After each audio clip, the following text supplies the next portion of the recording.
Bonjour à tous, je vous invite à vous abonner à cette chaîne, à aimer, à partager, à commenter ces vidéos, c'est très important. C'est une manière de nous soutenir. Merci à vous tous. Et nous retrouvons Didier Maisto, notre chroniqueur bien connu, ancien patron de Sud Radio notamment, qui était la manifestation de samedi, comme celle de jeudi d'ailleurs. Bonjour Didier Maisto. Alors, on a un problème de son avec Didier Maisto. Didier Maisto qui va revenir sur la manifestation notamment de samedi. Alors samedi, on nous disait, alors c'est intéressant, hein, toujours la même chose. Le cabinet Occurrence nous dit 14 000 manifestants. Les manifestants eux-mêmes, chiffre repris par Jean-Luc Mélenchon, la France Insoumise, 150 000 manifestants. Reste qu'on en avait plus d'1 million, je crois que 1,2 million jeudi dernier.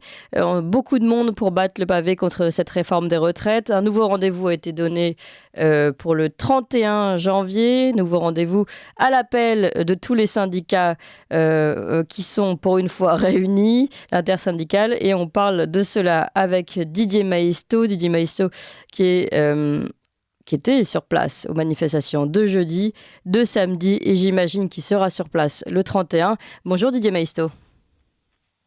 Bonjour, alors je vous entends sur un autre téléphone parce que je n'ai pas de son, mais on va essayer de faire l'interview quand même. Voilà.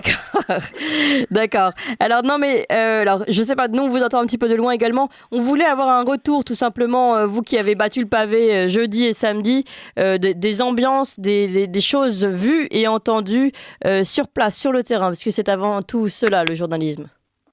Alors j'y étais jeudi mais pas samedi. Jeudi il y avait énormément de monde. Je pense qu'il fallait remonter jusqu'aux grandes mobilisations de 2010, parce que c'était même supérieur à 2019. Et ce qui m'a interpellé, c'est qu'il y avait beaucoup de jeunes, et même de très jeunes. Toutes les générations étaient là. Et il y avait bien sûr des gens qui défilaient à l'appel des syndicats, mais ça débordait aussi les syndicats, parce que j'ai rencontré beaucoup de primo-manifestants, par exemple, qui trouvaient ça important de venir se mobiliser, battre le pavé, comme vous dites, pour lutter contre cette dite réforme des retraites. Oui. Donc, des gens très motivés, très remontés aussi, beaucoup de colère, même si ça s'est déroulé dans le calme, et le sentiment dans la population que cette réforme était injuste. Personne ne comprend d'ailleurs pourquoi elle est toujours à l'agenda, sinon comme un marqueur d'Emmanuel Macron qui veut à tout prix avoir quelque chose dans son escarcelle. Quand on voit au moment où les gens souffrent, que les prix s'envolent, que ce soit de l'énergie, des matières premières, l'inflation, maintenir ces calendriers, alors même que quand on lit attentivement le rapport du Conseil d'orientation des retraites, oui, le régime n'est pas du tout en péril. Déficitaire. La conclusion du rapport, c'est que on peut certes faire une réforme des retraites, mais que ça correspondrait alors à un choix politique et qu'il n'y a aucune urgence. Donc ça, je pense que les citoyens l'ont compris. Didier Maisto, une dernière question. Est-ce qu'il y avait une ambiance un peu gilet jaune selon vous, vous qui avez bien aussi suivi les gilets jaunes? Oui, il y avait une ambiance très populaire.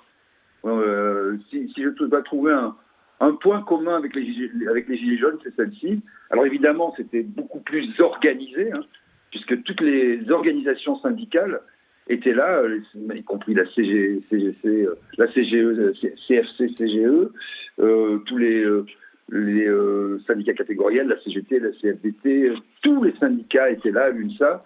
Mais, comme je vous le disais, il y avait au-delà de ces syndicats des gens qui sont des simples citoyens, Donc il y avait, oui, effectivement, une bonne ambiance populaire et des gens qui étaient tous unis.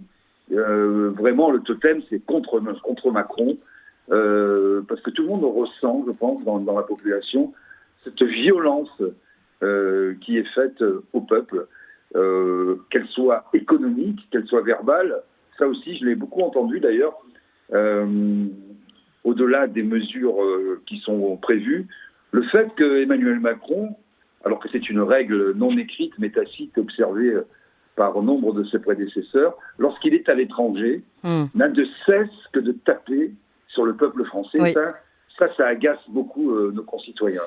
Mais bon, si ça peut vous rassurer, même en Espagne, il s'est fait siffler. Merci beaucoup Didier Maisto, je rappelle ancien patron de Sud Radio et chroniqueur chez nous à Ligne Droite notamment. Vous appréciez cette émission? Alors aidez Radio Courtoisie à en produire d'autres en indépendance totale. Rendez-vous sur soutenir.radiocourtoisie.fr. Merci d'avance.